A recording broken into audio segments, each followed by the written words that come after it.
So if you're a fan of the movie Tangled and The Raid Redemption, you're probably going to enjoy this movie.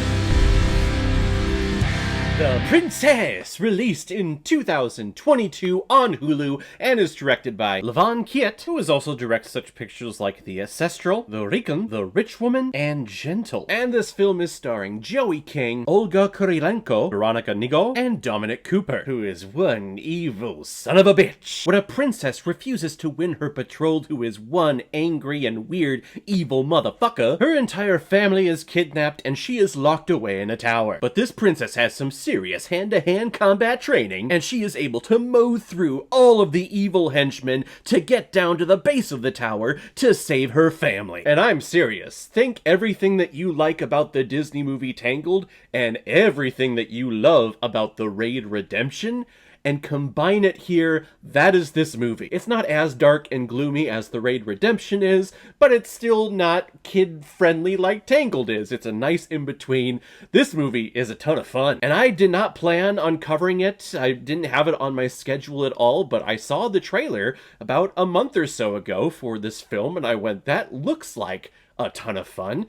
I have to put it on the schedule. I have to watch this. It's an hour and a half of non-stop sword fighting, whip slashing, and hand-to-hand combat, and jumping out of windows, and killing a bunch of people type journey. I don't know where I was going with that, but this movie's awesome. And big kudos needs to go to Joey King, because she is doing a lot of these stunts and doing a lot of this fight choreography. She is this spunky, badass person who keeps trying to win over her father's affection, and her father is very upset because, you know, he doesn't have a son. He only has 2 daughters, so this whole kingdom doesn't have an heir. That's why this princess gets involved with the Dominic Cooper evil guy, and we know that he's evil because he's dressed in all black. I mean, that's a given. But Joey King is really freaking cool. She does a great job here. And also Dominic Cooper, I think, plays a very great villain. That was one thing I was worried about going into this movie. Like, are we going to spend all the time with the princess and just have a mustache-twirling villain and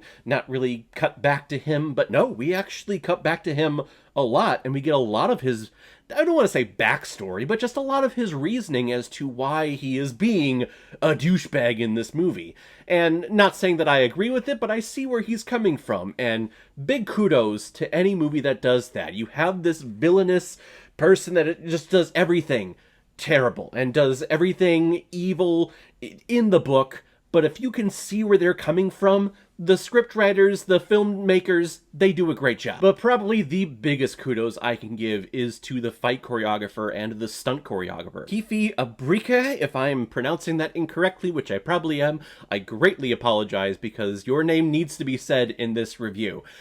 It's one thing in a martial arts movie or in a fight combat movie like this to, you have the same fights over and over again, and the princess gets into a ton of fights in this movie. It's an hour and a half. I would say at least an hour, if not an hour 10, is all fight choreography. And every single fight, every single stage, and every single level that the princess goes down from the tower, keeps going down from the tower, and every night that she fights is different. We have a little drunken scuffle at the very beginning, and then we move to, like, the barbarian type guy that only has, like, the little underwears and then the big metal helmet.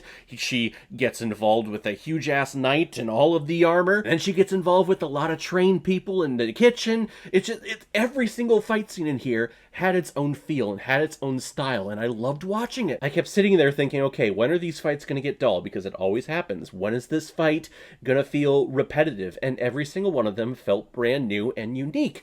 It's just kudos. That is amazing stunt work. Great job. And I briefly mentioned it, that the concept of this movie is not for, someone to go up to the tower to save the princess, as we hear in all of these Grimm's fairy tales and Disney princess tales and things like that. In this movie, we start at the very top of the tower. The princess is in the tower, and she is working her way all the way down from the top of the tower to make it to the base to save her family. It's a complete 180 from the stereotypical princess film, and I just think the concept here is brilliant. It's the Raid with Tangle, and it's awesome. With all the greatness and all the fun that this film has, there are some things in here that was very, I would say, jarring, and I was like, ooh, wow, the rest of this film was great, but then that shot, or that visual effects, in particular, those visual effects, that's a big woof on that one. One of the knights that she's fighting gets coated in oil, and she throws a candle at him and completely lights up on fire. I'm gonna be honest, that's some of the worst fire I have ever seen, at least from a CGI standpoint. It is like inches away from like going to Spirit Halloween and getting one of those torches with like the paper that flaps back and forth, the orange paper, to be like, haha, this is fire. It is like inches away from that. That's how bad that CGI fire was. And then there are moments where characters are falling, like falling outside of the tower, down into the lake or down into the ocean. And that looked really, really bad. And it's a shame because this movie is really great and a lot of the stunt choreography is all practical. That's why I was so invested with all the fights, and that's why the fights felt great and the camera was in there. It was following our characters. We had 360 panels going all the way around. But then just to see cheap CGI in here, it's very disheartening. I was like, oh, this could have been a perfect movie. It really could have. But then you have shit like that and I'm like, ugh. This movie is free on Hulu. I recommend this to everyone that has Hulu, I guess. It's simple. It's a very, very simple film. We don't get too complex in like betrothed and kingdoms and politics. We get none of that. It's just, hey, I'm gonna fight to save my family, and that is it. It's an hour and a half. It didn't feel like an hour and a half. It felt like it went by in like 40 minutes. I wanted this thing to keep going. I wanted to see more fights with these characters, and I want to see Dominic Cooper get his comeuppance again and again and again. We only get it the once, though, so I gotta be satisfied with that, I guess. But definitely check out The Princess. It came out this weekend. It is so much fun. I'm gonna give The Princess 4 out of 5 Blu-rays. I like it a lot.